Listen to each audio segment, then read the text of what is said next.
मिलिंद तुमच्या सगळ्यांचं स्वागत करते शाईन विथ शुभांगी मिलिंद या पॉडकास्टमध्ये. सध्या आपण नवरात्री निमित्त वेगवेगळ्या महिलांशी बोलतोय ज्यांची वेगवेगळ्या क्षेत्रात त्यांनी वेगवेगळी क्षेत्र गाजवलीत. आणि अशाच एका एपिसोडमध्ये आज आपल्याकडे पाहुणे आलेले आहेत. सौ रुपाली हाबडे. रुपालीताई, तुमचं स्वागत. नमस्कार. नमस्कार. रुपालीताई अथर्व ऑटोमेशनच्या संस्थापक आहेत. SMT सिस्टीम्समध्ये त्या अकाउंटंट आणि HR फायनान्स सांभाळतात. या व्यतिरिक्त त्यांची वेगळी ओळख आहे म्हणजे त्यांनी सतत नाविन्याचा ध्यास घेतलेला आहे आणि स्वतःलाच आव्हान देण्याचं त्यांचं जे काही स्वतःशी असलेलं प्रॉमिस आहे ते खूप वाखाणण्याजोगं आहे.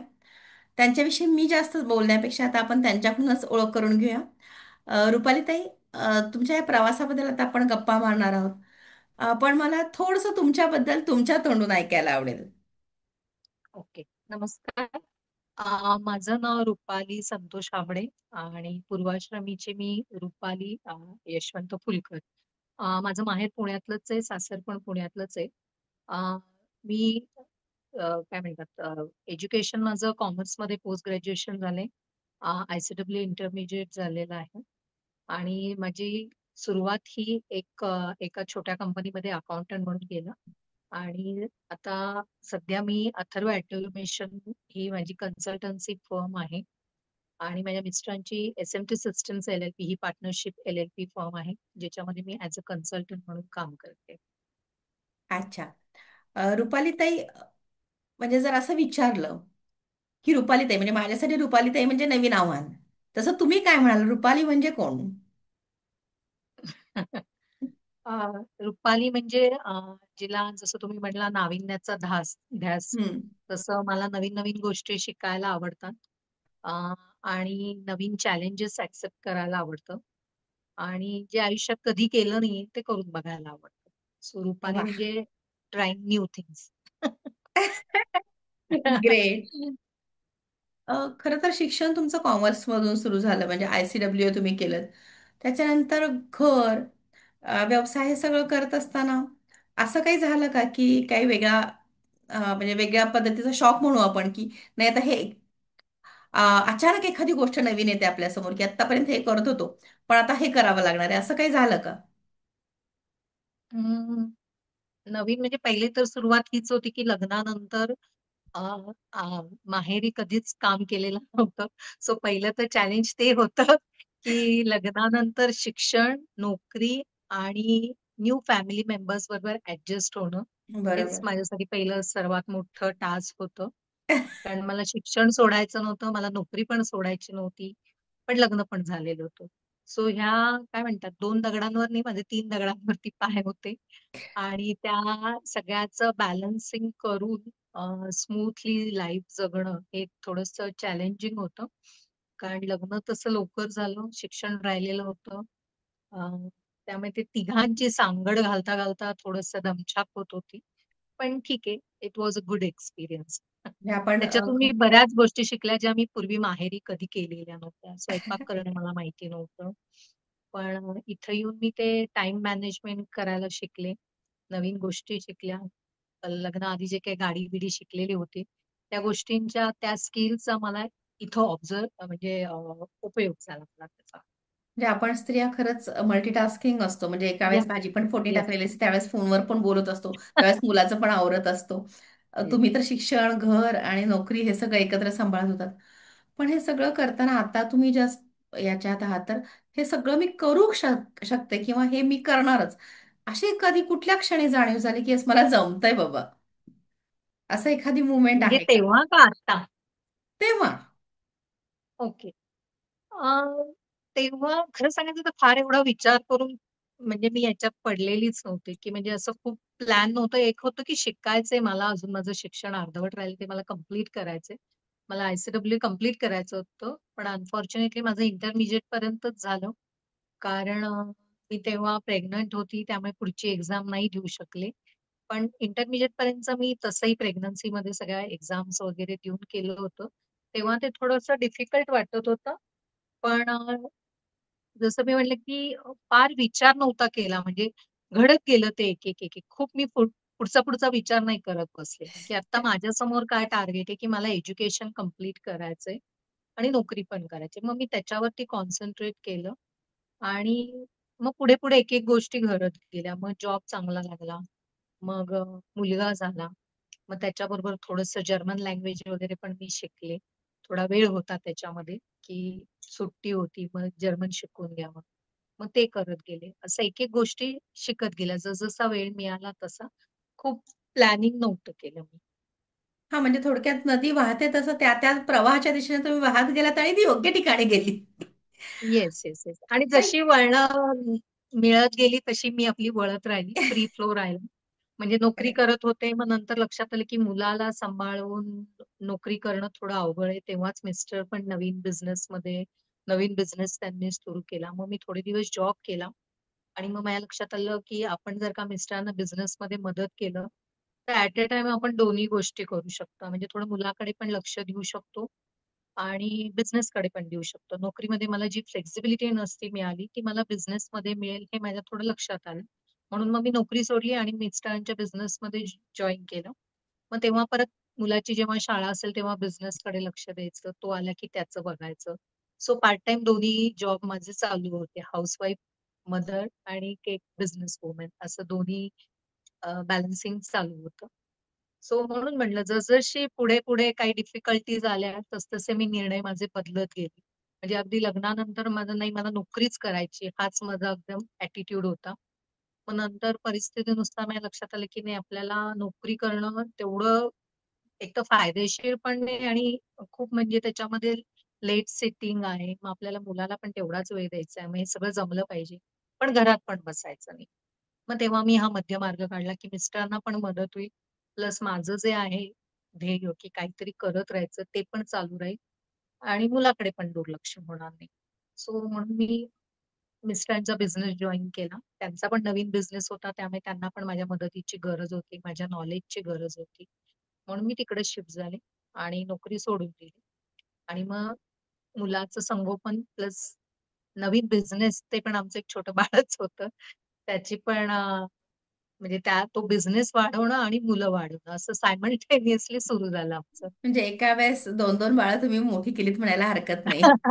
Exactly, exactly. बरोबर. खरं तर मला ना नेहमी तुमच्याबद्दल केव्हाही आठवण येते तेव्हा एकच गोष्ट आठवते प्रामुख्याने, ती म्हणजे 5 किल्ले तुम्ही सर केलेत 50व्या वाढदिवसाला. म्हणजे जनरली 50वा वाढदिवस म्हणजे आता जरा गुडघे दुखतायत किंवा जरा तब्येतच्या तक्रारी चालू झाल्या असतात, पण त्यावेळेस तुम्ही नवीन एक संकल्प केलात आणि तो धडाडीनं पूर्ण केलात. त्याविषयी थोडं सांगाल ताई? अ, त्याचं पण 50वा वाढदिवस करायचं माझं चाललेलं होतं. तेव्हा माझा मुलगा यूकेला होता. सो कसं करायचं, काय वगैरे तो नसल्यामुळे मला फार काही असा मोठ्या प्रमाणात सेलिब्रेट करण्यामध्ये इंटरेस्ट नव्हता.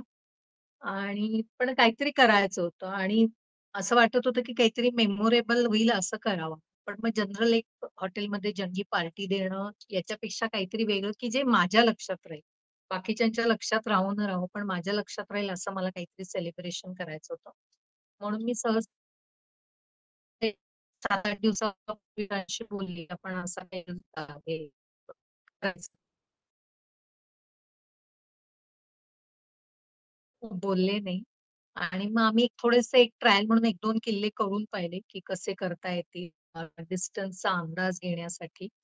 आणि मग बस विथिन 8 डेज आम्ही ठरवलं, की हो आपण करूया. आणि मग ते 5 किल्ले आम्ही ठरवले. आणि मग किती वाजता निघावं लागेल जर का 5 किल्ले करायचं झालं तर. त्या दृष्टीने आम्ही किल्ले पहिला कुठला करायचा, दुसरा कुठला त्याची एक छोटीशी रूपरेषा रफ अशी बनवली. कारण मला शेवटी लोहगड करायचा होता. कारण लोहगड 6 वाजता बंद होत होता आणि लोहगड पहिला करायचा म्हणला तर तो 10 वाजता ओपन होत होता. मग त्यामुळे आम्ही असे किल्ले घेतले, की जे पहाटे आम्ही करू शकू, जेणेकरून लोहगडला आम्ही शेवटी 6 वाजेपर्यंत पोहोचलो पाहिजे, ॲट लीस्ट 5-6 पर्यंत. सो त्या दृष्टीने आम्ही केलं आणि तो खूप एक छान एक्सपिरियन्स होता आणि याच्यामध्ये मला माझ्या ऑफिसच्या अ, लोकांची पण साथ लागली. कारण मला असं वाटलं मी एकटीने चढायचं आणि कोणीतरी प्रूफ पाहिजे ना, की हो मी चढलेत 5. बरोबर. म्हणून मग मी ऑफिसच्या पण काही अ, ऑफिसमध्ये आमचा सगळा यंग स्टाफ आहे. तर ऑफिसच्या हं. मुलांना विचारलं. त्याच्यातले पण काही-काही जण बरेच दर महिन्याला ट्रेकिंग करणारे होते.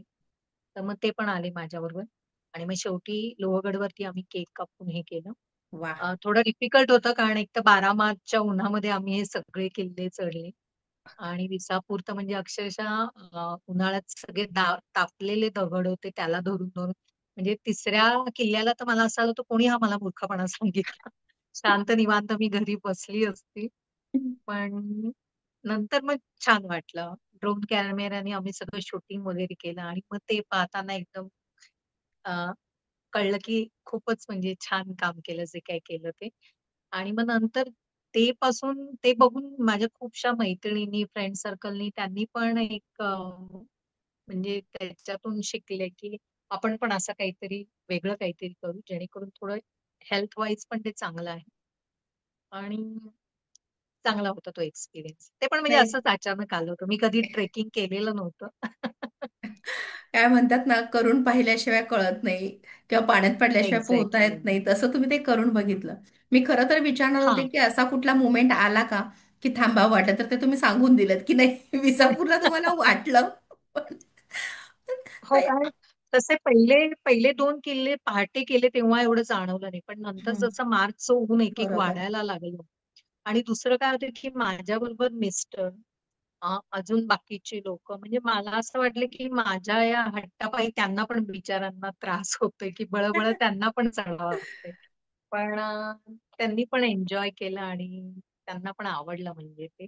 नंतर माझ्या बऱ्याच फ्रेंड सर्कल्स मधल्या खूप जणांनी असे काही-काही नवीन उपक्रम केले, की हो, इन्स्टेड म्हणजे ऑफ तुम्ही एक नवीन सेलिब्रेटिंग इन पायंडा किंवा हॉटेल्स काहीतरी वेगळं सुरू आपण करावं. 50-60 दिवसाला फक्त केक येस. कापणं किंवा आता वेगळ्या फेजमध्ये जाणं आहे. तो सुवर्ण महोत्सव कसा साजरा करायचा याचं उदाहरण तुम्ही घालून दिलं. आणि अशीच एक येस. अशीच एक गोष्ट ऐकली मी तुमच्या डान्स क्लास बद्दल, की तुम्ही 2 हो. महिन्यामध्ये. अ, डान्स क्लास तर मी आता जस्ट आय थिंक 2 वर्षापूर्वी 2 पण नाही 1 वर्षापूर्वी म्हणजे ते किल्ले जेव्हा चढले, तेव्हा माझ्या सहज एक असं म्हणजे सहज ऑफिसमध्ये मुलांनी विचारलं 91व्या बर्थडेला, की "मॅडम आता मागच्या वर्षी तुम्ही 50व्या बर्थडेला किल्ले केले, आता यावेळेस काय?" आणि मग त्याच्यातून मला एक असा क्लू मिळाला, की खरंच आपण प्रत्येक वाढदिवसाला 50 नंतर जो जो वाढदिवस आहे, तेव्हा असं काहीतरी एक्सक्लुझिव्ह काहीतरी करू, की जे आपण आपण स्वतः यापूर्वी कधी केलं नाही किंवा आपल्या आजूबाजूच्या लोकांनी आपल्याबद्दल कधी एक्सपेक्ट पण केलेलं नाहीये. असं काहीतरी करू. आणि मग तसंच डान्सचं झालं, की मी ज्या पार्लरमध्ये जात होती ती ब्युटिशियनची पूर्ण एक रूम प्राइजेसनी भरलेली होती. डान्सनी, अजून काय-काय बरेच तिला अवॉर्ड्स मिळाले होते. तर तेव्हा मी तिला माझी विश सांगितली, की म्हटलं माझी पण इच्छा आहे, की मला एखादं असं डान्समध्ये प्राइज मिळावं. आणि तिने पण त्याला म्हणजे पॉझिटिव्ह रिस्पॉन्स दिला. ती म्हटली, तुला पण मिळेल त्यात काय म्हणजे अशक्य नाही." म्हटलं, "मी आयुष्यात कधी नाचली पण नाही." तर ती म्हटली, "तरी काही नाही, फक्त 2 महिने दे, मी तुला तयार करते." आणि लकीली तेव्हा मेमध्ये कॉम्पिटिशन होती. मॉम्स कॅटेगरी होती. ती पण त्यांनी पहिल्यांदा इंट्रोड्यूस केली.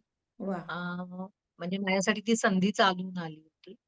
आणि मग मी 2 महिने ऑफिस सांभाळून एक तर मी कुठलंही नवीन चॅलेंज घेताना आधी घरच्यांना त्याची पूर्वकल्पना देते, की आता मी डान्स करणार आहे. सो मी रोज संध्याकाळी 1.5 तास बाहेर असणार आहे. ऑफिस मी सांभाळेल, ऑफिसला मी डिस्टर्ब करणार नाही. कारण शेवटी कसं आहे, की मी बिझनेसमध्ये उतरली, मी ते बंद करून सडनली 2 महिने बंद करून दुसरीकडे नाही जाऊ शकत. अगदी मला ते बरोबर. पण तेवढंच इम्पोर्टन्स त्याला द्यावं लागतं. असं नाही होत, की वन फाईन डे मी उठले आणि काहीतरी शिकायला गेले, मग 2 महिने केलं नाही, मग परत तिसऱ्या महिन्यात ऑफिस जॉइन केलं. असं करता येणार नाही. तेवढा साधा बिझनेस नाहीये आपला. त्यामुळे त्याला पण इक्वल इम्पोर्टन्स देतात.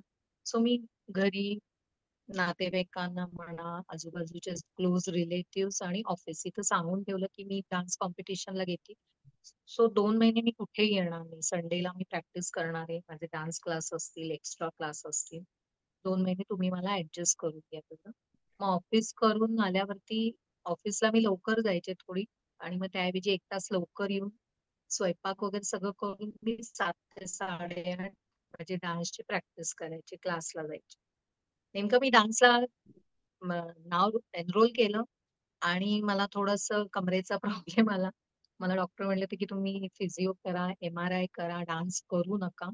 मी डॉक्टरांचं ऐकलं नाही. त्यांना म्हटलं, "मी कॉम्पिटिशनमध्ये नाव दिलेलं आहे आणि आता मला मागे फिरणं शक्य नाही." शेवटी एक ग्रुप डान्स होता. 2 ग्रुप डान्स होते. एक जरी माणूस निघाला तरी पेअर सगळ्या डिस्टर्ब होतात. बरोबर. सो तिथं मी डॉक्टरांचं बिलकुल ऐकलं नाही. माझ्या टीचरला सांगितलं अशी-अशी सगळी स्थिती आहे. मग तिला पण थोडं टेन्शन आलं. मग ती म्हणली, "नको तू 15 दिवस जरा आराम कर. फक्त बघ आम्हाला, डान्स करू नको." पण शेवटी 15-16व्या दिवशीनंतर मला ते त्यांचं बघून मला शांत बसवत नव्हतं. मी पण मग डान्स करायला सुरुवात केली. म्हटलं जे होईल ते होईल नंतर बघू. पण ॲट एनी कॉस्ट कॉम्पिटिशनमध्ये आता नाव नोंदवलंय तर कंप्लीटच करायचं. त्याशिवाय मागे फिरायचं नाही.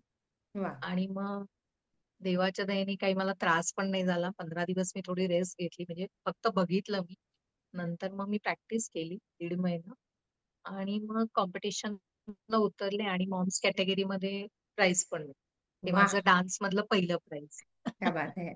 अभिनंदन. खरं तर घेतलेलं कार्य तडीस कसं थँक न्यायचं हे तुमच्याकडून शिकलं पाहिजे. म्हणजे वा, ट्रेकिंग असेल, डान्स असेल, कंपनी चालवणं असेल, घर असेल, याशिवाय वारी सुद्धा तुम्ही करता. हे सगळं करताना बाकीच्यांचं म्हणजे जसं मगाशी तुम्ही म्हणतात की कंपनीतले काही लोक बरोबर आले, तसं कोणाकोणाचं किंवा कसं प्रोत्साहन मिळतं त्याच्याबद्दल थोडंसं सांगाल का? प्रोत्साहन म्हणजे सर्वात पहिलं तर घरच्यांपासून प्रोत्साहन.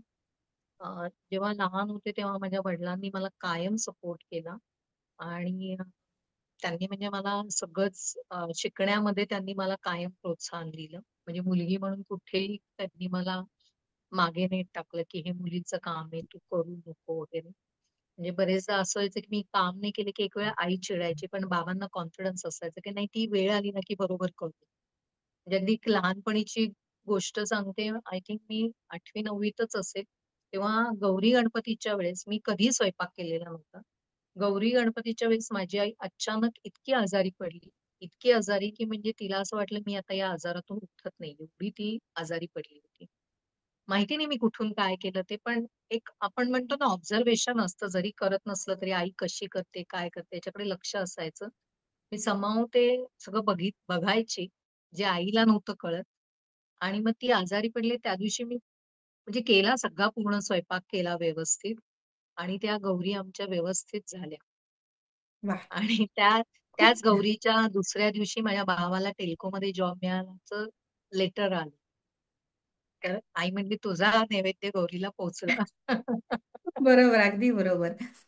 तर कारण असं मला माहेरून प्रोत्साहन मिळालं होतं आणि माझ्या वडिलांनी मला गाडी शिकवली होती, सगळं शिकवलं होतं. त्यामुळे कुठेही अडायचा प्रश्न आला नव्हता. आणि त्यामुळे आजही म्हणजे मला त्याच्याबद्दल अतिशय म्हणजे वडिलांचं कौतुक वाटतं, की त्यांनी मला एक इंडिपेंडंट मुलगी बनवली. जे तेव्हा असं वाटायचं, की कशासाठी एवढा सगळा अट्टहास, की हे आलंच पाहिजे, स्विमिंग आलं पाहिजे, गाडी आली पाहिजे. पण आज मी आता बघते, की मग प्रत्येक छोट्या-छोट्या गोष्टींसाठी नवऱ्यावर, याच्यावर, त्याच्यावर अवलंबून असतात. जे मला काही गरज पडत नाही. मी आपली माझी गाडी काढते. मला जे काय असेल ते मी माझी कामं इंडिपेंडेंटली करू शकते. खऱ्या अर्थानं स्वयंपूर्ण सो झालात तुम्ही. अ, खऱ्या अर्थानं स्वयंपूर्ण आहात म्हण. हो, स्वयंपूर्ण आहे. पण ऑफकोर्स म्हणजे मी तेच सांगते, की याच्यासाठी माहेरच्यांची, सासरच्यांची चांगली मला म्हणजे सपोर्ट मिळाला. जसं मी म्हटलं डान्समध्ये किंवा ट्रेकिंग करताना. ट्रेकिंगच्या वेळेस जेव्हा मी 50व्या वाढदिवसाला ट्रेकिंग केलं, 8 दिवसांनी माझा मोठ्या प्रमाणात वाढदिवस होता. पण सासूबाईंनी म्हणजे फक्त एवढंच सांगितलं, की "जरा जपून कर, आपला मोठा प्रोग्राम आहे, तेव्हा तू आजारी पडू नको." पण त्यांनी असं खूप काही घाबरवलं नाही.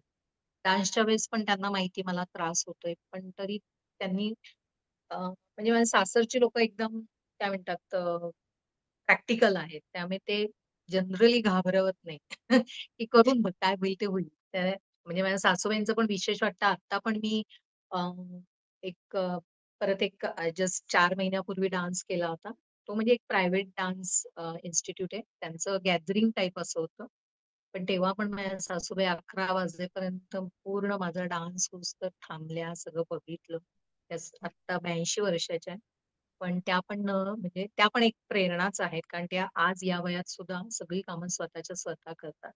सो थोडंसं त्यांना बघून माझी आई असेल, की आज यांची एवढी वय झाली तरी त्या खूप छान काम करतात. आणि दुसरं आजूबाजूला मला लोकांचा सपोर्ट खूप छान मिळाला. म्हणजे जनरली लोकांची कंप्लेंट असते, की माणसं अशीच आहे, माणसं तशीच आहे. पण टचवूड माझी माहेर आणि सासर दोन्ही एकदम म्हणजे लोकं छानच आहे म्हणजे. म्हणजे आई नेहमी म्हणते की तुला अ, तुझं नशीब चांगलं की तुला माणसं एकदम म्हणजे सोन्यासारखी मिळतात. म्हटलं हो. ताई आणि त्यामुळे आपण मग मला पण काय काय करायला उत्साह मिळतो. नाही, खरं तर आपल्या भोवती असणारी माणसं ही आपली रिफ्लेक्शन असतात असं मला वाटतं नेहमी. येस. अगदी. त्यामुळे तुम्हाला तशी आणि तुम्ही त्यांच्यात म्हणजे चांगलंच घ्यायचं ठरवलं तर आपण चांगलंच घेतो असंही आहे थोडं. चांगलंच एक्झॅक्टली. बघायचं ठरवलं तर चांगलंच हे होतं.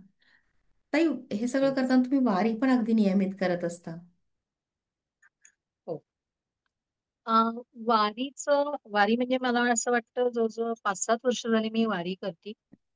पहिली तर वारी मी केली होती पुणे हडपसर आणि मग नंतर पुणे सासवड जवळजवळ 5 वर्ष केली. मग मध्ये थोडं कोरोनामुळे त्या बंदच होत्या. मग परत मागच्या वर्षी मी पुणे आळंदी कधी केली नव्हती म्हणून ती केली.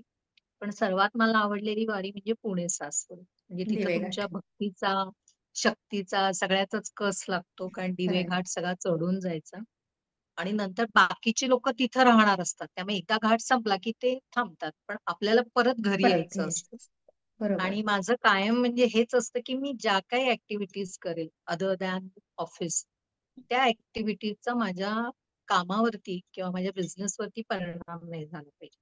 कारण हे तत्व जेव्हा मी पाळेल तेव्हाच मला घरचे सपोर्ट करतील. बरोबर. उद्या माझ्या या ॲक्टिव्हिटीजमुळे, माझ्या नाचामुळे, माझ्या ट्रेकिंगमुळे, माझ्या वारीमुळे जर का बिझनेस डिस्टर्ब व्हायला लागला, तिथली कामं जर का डिस्टर्ब व्हायला लागली, तर नॅचरली माझ्या मिस्टरांनी मला परवानगी दिलीच नसती. खरंय. पण मी ते सगळं मॅनेज करून जायचे. त्यामुळे मग ते मला परवानगी द्यायचे. वा. म्हणजे पालखी करताना पण मी बघायची की ती पालखी कधी आहे, काय त्याप्रमाणे मी त्याचं प्लॅनिंग सगळं करून आधी नियोजन. कामं रेडी ठेवायची. आणि पालखीचं मला असं वाटतं की माझे आजोबा जे होते ते वारी करायचे कायम. त्यांचं मरण आलं ते पण एकादशीलाच आलं. तर मला असं वाटतं थोडेसे त्यांचे जीन्स माझ्यामध्ये आले जीन्स असावे आहे. वारीचे. अगदी अगदी. त्यामुळे ते करायला लागले. खरंच आणि कुठल्याही जसं म्हणलं की महाराष्ट्रीयन आजूबाजूचे माणसं. लोकांचं तुम्ही म्हणलं रिफ्लेक्शन तसंच आहे की ही पण एक मला मैत्रीणच भेटली होती योगाला, की जी पूर्ण पुणे पंढरपूर वारी करते.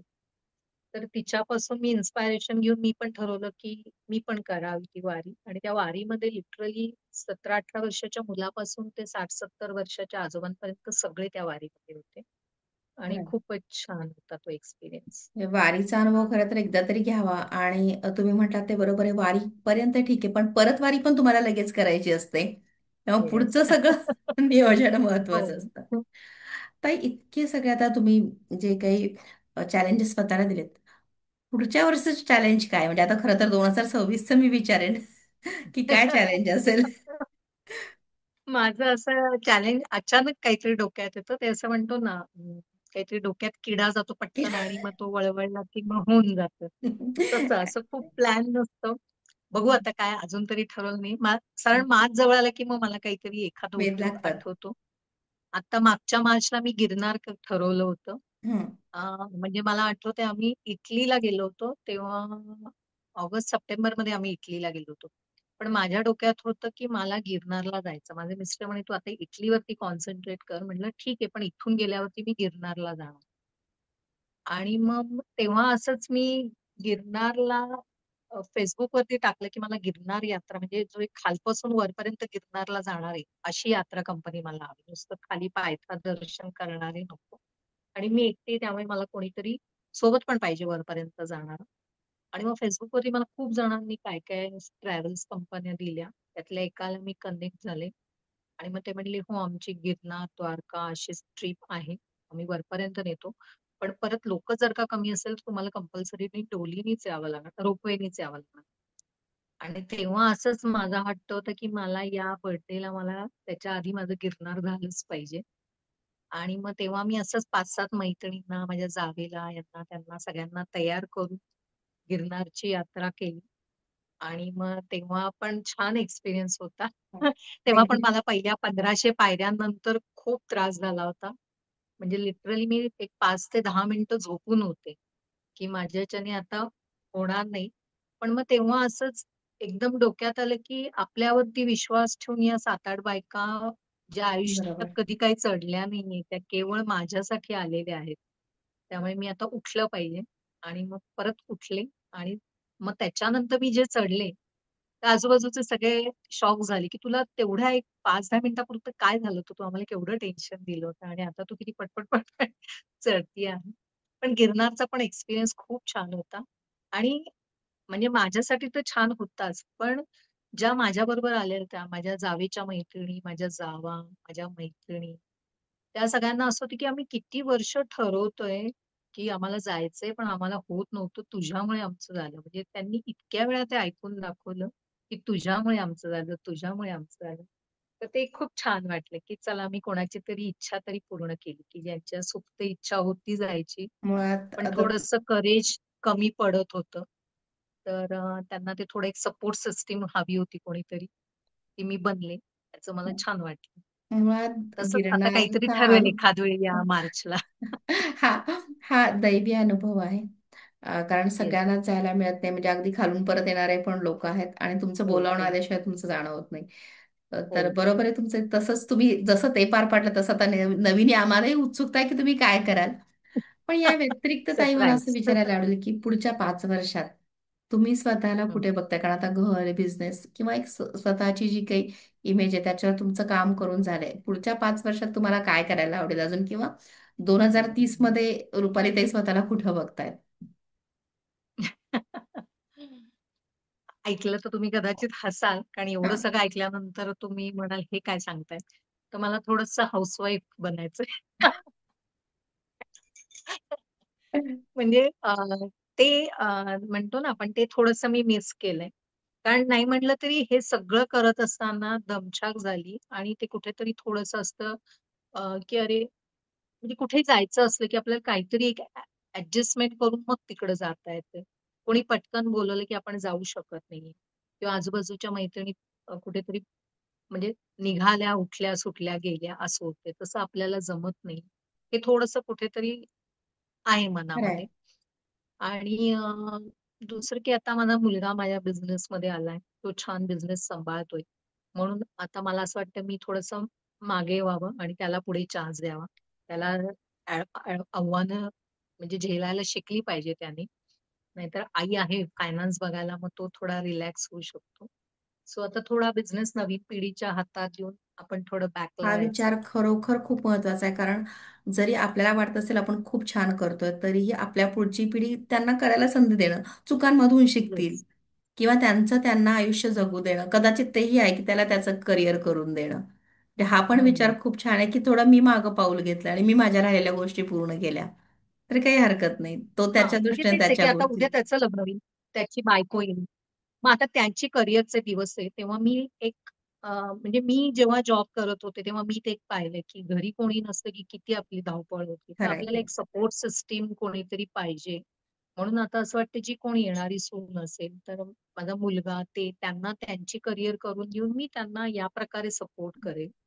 आणि शेवटी हाउसवाईफ पण म्हणजे ते पण एक चॅलेंजच आहे ना. मला बघू खरंय, ते खरंय. जमतंय का? कारण ते जरा अवघड आहे असं मला वाटतंय. कारण पण आता ताई मला इतकी आपण बाहेर राहायची सवय झाली, की रविवारी मला काही काम नाही म्हणून माझी असं चिड होते, की मी आता काय करू? झालं सगळं आता मी काय करू? असं होतं ते. म्हणून मला ते पण एकदा नाही. टेस्ट करून बघायचंय, की मला खरंच जमतंय का? कारण माझा मुलगा म्हणतो, "गेले माझ्या 4th स्टँडर्ड पासून तू म्हणती, की मी आता ऑफिसला येणं हळू बंद करणार आहे. अजून तरी नाही होत सो पण ते ताई हा विचार बघायचंय सुद्धा मला. खूप छान आहे. म्हणजे आपण बघतो की आज 80-80, 90 वर्ष झाली तरी लोक स्वतःचा होळ तयार सोडायला तयार नसतात. सगळं मी माझं करत असत आणि तुम्ही आज या वयात म्हणता की नाही आता मला मुलांच्याकडे सोपवायचंय. मुळात हा येस, दृष्टिकोनच खूप छान आहे. त्यामुळे तुम्ही स्वतःही जगता आणि दुसऱ्यांनाही जगू देता किंवा येस. त्यांनाही त्यांच्या याला वाव देता. खूप छान हे आहे. तरी सरतेशेवटी फक्त आमच्या प्रेक्षकांसाठी काय संदेश द्याल? संदेश हाच देईल, की म्हणजे एकतर नवरा निमित्ताने हाच देईल, की स्त्रिया कुठल्याही क्षेत्रात सध्या कमी नाहीये. स्त्री-पुरुष समानता आहे. माझ्या दृष्टीने स्त्री जेवढी इम्पोर्टंट आहे, तेवढीच पुरुष पण इम्पोर्टंट आहे. आणि दोघांनी जर का मिळून एकसाथ काही केलं, तर अजून काही भव्य-दिव्य त्या करू शकतात. दोघांनाही एकमेकांच्या आधाराची, मदतीची गरज असते. आणि दुसरं बऱ्याच स्त्रियांची कुरकूर असते, की स्त्री जन्म वाईट आहे वगैरे. माझ्या दृष्टीने स्त्री जन्मासारखा दुसरा छान जन्म नाही. म्हणजे मागच्या जन्मी तुम्ही काहीतरी छान पुण्य केलं असेल म्हणून तुम्हाला स्त्री जन्म मिळाला असंच मी म्हणेन. कारण स्त्रियांना जे काही एन्जॉयमेंट करायला मिळते, जे काय कपडा, लत्ता, दागदागिने सगळ्याच बाबतीत, ते तेवढे पुरुष लोकांना नाही एन्जॉय करायला मिळत. म्हणून जो काही आपल्याला जन्म मिळालाय, तो छान एन्जॉय करावा आणि काहीतरी करत राहावं. म्हणजे शांत बसू नका एवढंच मी म्हणेन. म्हणजे तुम्ही हाउसवाईफ असाल, जे काही असाल, पण काहीतरी करत राहा. आणि मी तर कायम म्हणते, की म्हणजे बऱ्याच बायका असतात, की शिकलेल्या असतात आणि त्यांचं म्हणणं असतं, की हाउसवाईफ पण हा इम्पोर्टंट आहे. आम्ही जरी काही करत नाही. ऑफकोर्स ते पण इम्पोर्टंट आहे, अवघड आहे. पण मला स्वतःचं पर्सनल मत असं आहे, की आपल्या आई-वडिलांनी आपल्याला कष्टाने एवढं जर का शिकवलेलं आहे, तर आपण त्या शिक्षणाचा काही ना काहीतरी उपयोग केलाच पाहिजे. अगदी तुम्हाला पैशाची गरज नसेल, तर तुम्ही एखादा एन जॉइन करा, काही करा. पण जे काही शिक्षण त्यांनी आपल्याला दिलंय, त्याचा कुठे ना कुठे आणि स्वतःला इंडिपेंडंट कसं बनवता येईल ते बघा. थँक्यू ताई. तुमच्याशी धन्यवाद. गप्पा मारायला खूप छान वाटलं. अजून खरं तर खूप छान गप्पा अजून मारता येतील, पण वेळेचंही बंधन आहे. तुमच्या पुढच्या प्रवासासाठी शुभेच्छा. आणि आम्हाला उत्सुकता असेल की तुम्ही आता पुढच्या वर्षीचं नवीन तुमचं काय आव्हान असेल ते पाहण्याची. नक्कीच आपण पुन्हा भेटू. तुम्ही आज आलात, इंटरव्ह्यू तुमचा खूप छान, आम्हालाही छान वाटलं सगळं हे ऐकायला. तुमचा प्रवास नक्की प्रेरणादायी आहे. तुम्हाला पुढच्या प्रवासासाठी खूप साऱ्या शुभेच्छा. धन्यवाद. मी पण तुमचे धन्यवाद की तुम्ही माझा इंटरव्ह्यू घेतला. मला त्या योग्य समजलं. त्याबद्दल तुमचे पण थँक थँक्यू. यू. तर पुन्हा भेटूया शाईन विथ शुभांगी मिलींच्या पुढच्या एपिसोडमध्ये. तोपर्यंत धन्यवाद.